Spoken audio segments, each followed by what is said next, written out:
ماہ شعبان کا مہینہ ہے، عادت حسین بھی ہوئی۔ اسی مہینے کے اندر شعبان کی 15ویں رات ہے جسے شب برات کہا جاتا ہے، لیکن آج عبادت کی رات ہے، ہمارا کچھ معاملات ہی الٹ ہے۔ اللہ نے اور اس کے محبوب نے فرمایا اس رات کو جاگا کرو، میری عبادت کیا کرو، لیکن ہم نے محبوب کے طریقے چھوڑ دیے اور غیروں کے طریقوں کو اپنا لیا، غیروں کے رویوں کو اپنا لیا۔ بات کیا ہے کہ حکم تو ہے عبادت کرنے کا، لیکن ہم کرتے کیا ہے؟ آتش بازی کرتے ہیں۔ والدین ایسے ہیں جو بچوں کو پیسے دیتے ہیں، وہ آتش بازی پٹاخے لے کر، ان کا مزاروں میں کام ہی یہی ہے۔ اب بتائیں پیسے دینے والے بھی والدین وہ بھی شریک ہو گئے کہ نہیں؟ اور دوسرا، جاگنے کے بجائے، عبادت کرنے کے بجائے آوارہ گردی کرتے ہیں، بازار میں کھڑا ہو گیا، چوکوں میں کھڑا ہو گیا، موبائل پر لگ گیا، کیونکہ جو وقت چل رہا ہے، فیس بک پر چیٹ کی، لیکن جو حکم ہے وہ ہم نہیں کرتے۔ پھر ہم کیا کہتے ہیں؟ اللہ کا ہم پر بہت فضل ہے۔ اب جو فضل خدا ہے نا، وہ ہے کیا؟ ہم نے مال و دولت کو فرض، یہ اللہ کا فضل سمجھ لیا ہے۔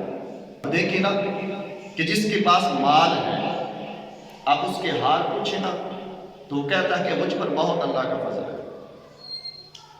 جس کے پاس دولت ہے وہ کہتا ہے مجھ پر بڑا اللہ کا فضل ہے۔ جس کے پاس اولاد ہے وہ کہتا ہے مجھ پر بہت اللہ کا فضل ہے۔ جسے اللہ نے صحت دی ہے وہ کہتا ہے مجھ پر بہت اللہ کا فضل ہے۔ جس کو اللہ نے تندرستی دی ہے وہ بھی کہتا ہے مجھ پر اللہ کا فضل ہے۔ اب جس کے پاس بنگلہ، کوٹھیاں، کاریں ہیں وہ بھی کہتا ہے مجھ پر اللہ کا فضل ہے۔ اب جو ناجائز مال کماتا ہے، حرام کا کماتا ہے، یتیموں کا حق کھاتا ہے، بہنوں کا حق کھاتا ہے، رشتہ داروں کو تنگ کر کے ان کے حقوق غصب کرتا ہے، وہ بھی کہتا ہے مجھ پر اللہ کا بڑا ہی فضل ہے۔ بھئی یہ فضل کہاں سے آ گیا بھائی؟ ایک تو حرام کمائے پھر کہے اللہ کا فضل ہے، ایک تو رشتہ داروں کو تنگ کرے پھر کہتا ہے اللہ کا فضل ہے، ایک تو بہنوں کا حق کھا لے پھر کہتا ہے اللہ کا فضل ہے، ایک تو یتیموں مسکینوں کا مال کھا لے، یہ جو زکوٰۃ وغیرہ آتی ہے نا، یتیموں کے لیے، مسکینوں کے لیے آتی ہے، غریبوں کے لیے آتی ہے، خود کھا لی پھر کہتا ہے جی اللہ کا مجھ پر بڑا فضل ہے۔ ارے بھئی اگر یہی فضل ہے تو بتا، اگر دولت ہی اللہ کا فضل ہوتا، مال اللہ کا فضل ہوتا، بنگلہ، کوٹھیاں، کاریں اللہ کا فضل ہوتا تو نمرود کو دیکھ لینا، پھر فرعون کو دیکھ لے، پھر حامان کو دیکھ لے، قارون کو دیکھ لے، ابو جہل، ابو لہب، عتبہ عتیبہ، جتنے بھی کفار اور مشرکین نے، ان کے پاس کیا مال و دولت کم تھی؟ کیا ان کے پاس بنگلہ، ان کے پاس کوٹھیاں نہیں تھی، بڑے بڑے مکانات نہیں تھے؟ بھائی اگر اللہ کا یہی فضل ہوتا تو پھر ہم یہی کہتے کہ کفار پر، مشرکین پر، نمرود پر، فرعون پر، ان پر اللہ کا فضل ہے۔ تو پتہ کیا چلتا ہے کہ یہ مال و دولت، یہ بنگلہ، کوٹھیاں، کاریں اللہ کا فضل ہے۔ مولانا صاحب بتاؤ پھر اللہ کا فضل ہے کیا؟ یہ نہیں تو ہے کیا؟ تو میں نے کیا بتانا؟ اللہ کے محبوب سے پوچھتے ہیں نا کہ اے محبوب خدا، اے ہمارے نبی، ذرا غلاموں کی رہنمائی تو فرمائے نا۔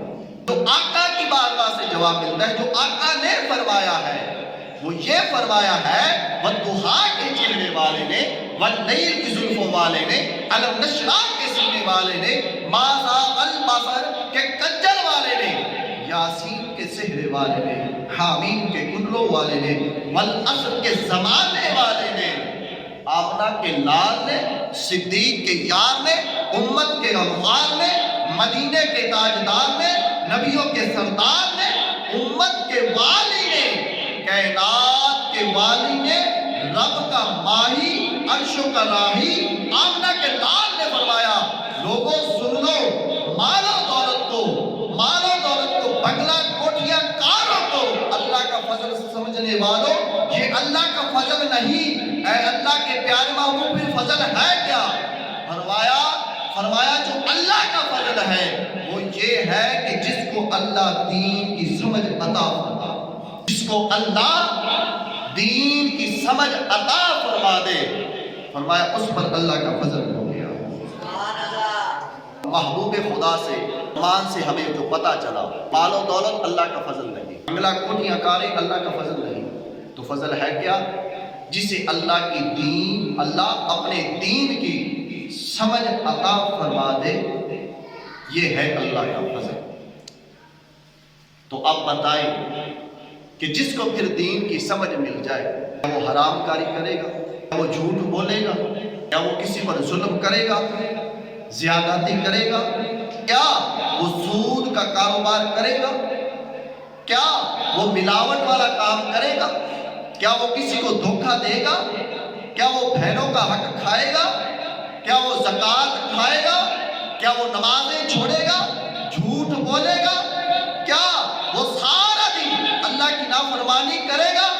ارے بھائی، جسے دین کی سمجھ آ جائے پھر وہ ان تمام گناہوں سے دور ہو جاتا ہے۔ کیوں؟ جس کو دین کی سمجھ مل جائے اسے اللہ اور اس کے رسول کی محبت نصیب ہو جاتی ہے۔